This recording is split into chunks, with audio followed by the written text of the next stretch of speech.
G'day guys, well, it's that time of year again, Murray Cod season and Bardi collection season. It's late spring. I love getting grubs this time of year, probably November through till early January is when I usually go chasing the grubs. It's prime time now. The soil's nice and dried out and all the grubs are pretty big in their holes at the moment, but if you start chasing them after January, quite often they're starting to turn into moths. So now's the prime time to be after them.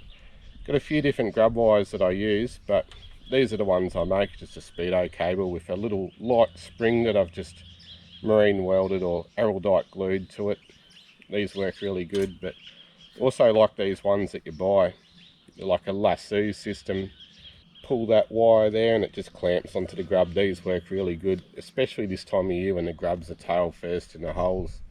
They don't tend to damage the grubs as much, so these work really good on the larger holes. They slide down good, but if it's a narrow hole, these spring ones work really well too.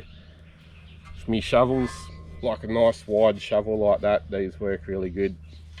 This is my favourite Bardi Grub shovel. I actually get the angle grinder on it. As you can see, I've just sharpened the edge there. Makes the digging so much easier with a sharp shovel. So you can just use a file or an angle grinder. I like the angle grinder, it gets nice and sharp. Just got to watch your toes, wear the boots, otherwise you chop a toe off. Once we're finished digging around a tree, always rake the soil back, so just take a little rake like that with me. So let's get out there and see if we can find a few grubs. Not a bad afternoon for it. Might go for a fish after that too, we'll see what happens. Righto, let's find some good Bardi Grub trees. I like the river red gums, they seem to work really good for grubs. Probably the only tree I sort of get them from is the river red gums.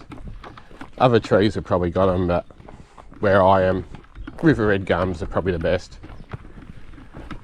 So just walk along and try to find a spot where there's some casings. It's a sure giveaway if you see the grub casings on the ground.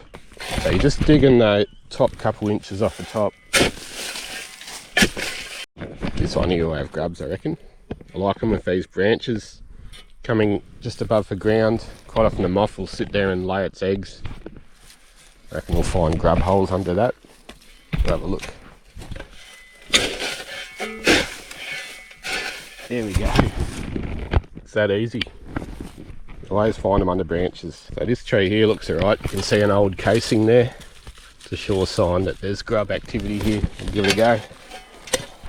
Have a dig here.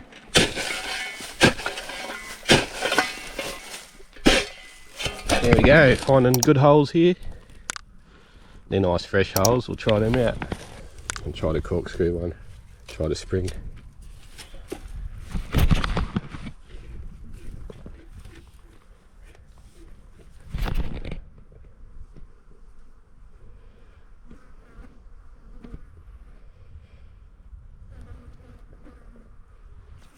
I reckon we got one. There we go, what a nice grub that one is. It's only just turned the spring, so it just hooks him on the head, doesn't damage him. He's a nice grub, that'll catch a cod. So you can see here, there's grubs here. That's the cap that they put on top of the hole there. You can see an old grub hole here, but there's two new ones here. See those caps? Those caps, they're covering the hole, stop the water going in. We'll run the shovel over them. There you go. And they're nice fresh grub holes. They've definitely got fresh grub in them. Use the lasso one first. So there we go. I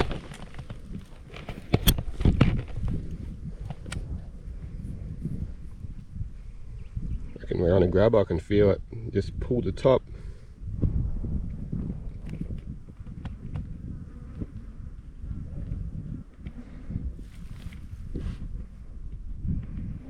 Have we got him? Was there a grub home? I think there was. We got him. Look at that. He's a nice grub too. Beautiful. What a beauty. That'll catch a cod. Really nice grub. Right, let's try the hole next to it. Try the one for spring. It's a bit longer. It's a narrow hole. It's a bit of a smaller grub.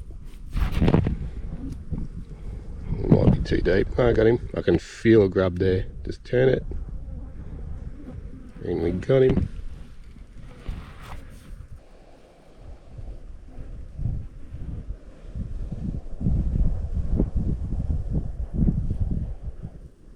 Got him, just a little one. He's a fair way down. Nice little one. So here's a classic Bardi grub tree. Nice river red gums. Been losing their bark. You've got overhanging branches. I reckon I can see someone else has been digging them here. Yeah, someone else has been digging them here, but they haven't actually put the soil back. So doing that, they wreck the spot for next time, so I always rake the soil back. There's another classic Bardi grub tree. Old river red gum, overhanging branches, losing its bark. So someone's come to this tree and got a heap of grubs, but they haven't put the soil back. As you can see, it's a bit of a bad look. It's not really what we want to do. You want to rake it back so it makes it look better, and it's better for the environment. The grubs will actually come back here next season if you put that topsoil back. You don't really want to be leaving it like that. That's the way you'll probably get locked out of places like this getting grubs. So there you go, you can see the holes. Not a bad grub spot, but it's probably not going to be as good seeing they haven't put the soil back. It's not what you want to do. Not cool. Just always bring the rake. It doesn't take much just to rake it all back, and then you know the spot will be good for next season. I don't think they've actually dug this bit here, so we might do that. And we might actually rake that back just so it'll look a bit better. You don't want to leave a tree looking like that. We'll rake all that back and fix it up. It's like a pretty good grub tree, well it was. We'll rake all that back and we'll fix it up. You can't leave trees like that, otherwise they'll put signs up saying no Bardi grubbing and that. You got to look after the place. Sounds like there's one there. Got him. There we go. That hasn't damaged the grub at all. Nice grub.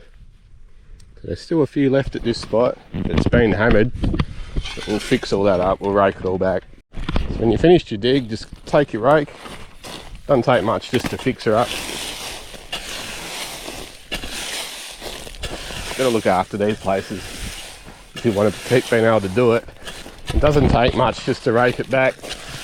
Make the spot better for next season. Sometimes the moths are reluctant to lay their eggs on a spot that's still dug up. They like that leaf litter on the top.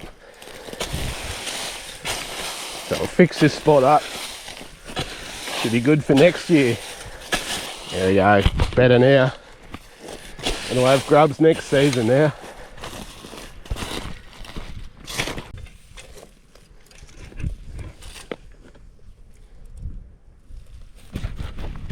Feels like there's one there.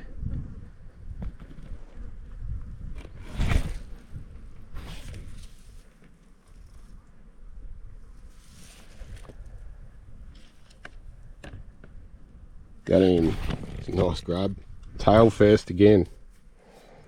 They're a bit harder to get when they're tail first. Getting a few together. Here's a classic Bardi grub tree. And it's got the old casings here that shows grub activity. So there'll be grubs at this one. More casings there.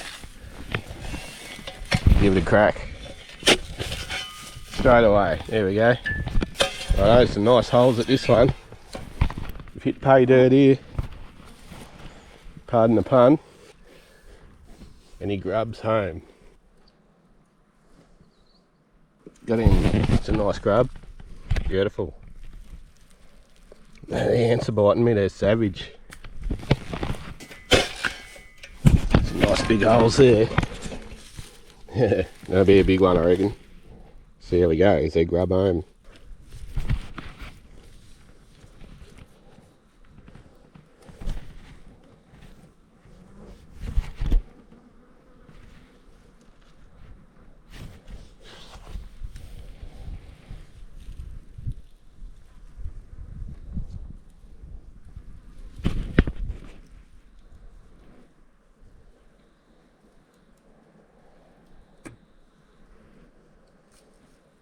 Look at him, he's a ripper. He's a nice grab. Let's try this hole.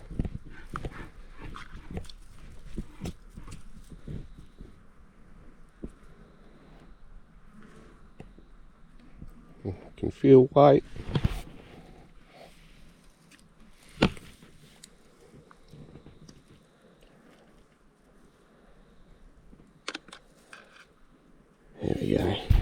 grub. Look at him, what a ripper. So as I'm putting them in the bucket, I just put a bit of soil on top of them. Tend to keep a bit better that way, especially when it's hot like this. Sometimes they go black if you don't cover them with soil as you catch them. There's a few about. There we go, there's the result. We've got some nice Bardi grubs. We weren't doing it for too long, but there's plenty around this time of year. Some really nice big grubs amongst them too. So they ended up doing alright. Quite a few around at the moment. So this is the best time of year to get them. Late spring, early summer. When I store them, a lot of people blanch them. I just freeze them in water. I put them in a little container like that. Just pop them in the water, just like that. Put the lid on it. I label the lid with a date and how many's in it. Just pop it in the freezer and they store really well, just like that. That's how we do it. Anyway, I hope you learnt something from it. It's good fun Bardi grubbing, a lot cheaper than having to buy them, but they're not very hard to catch, pretty easy. So hope you enjoyed the video and we'll catch us on the next one.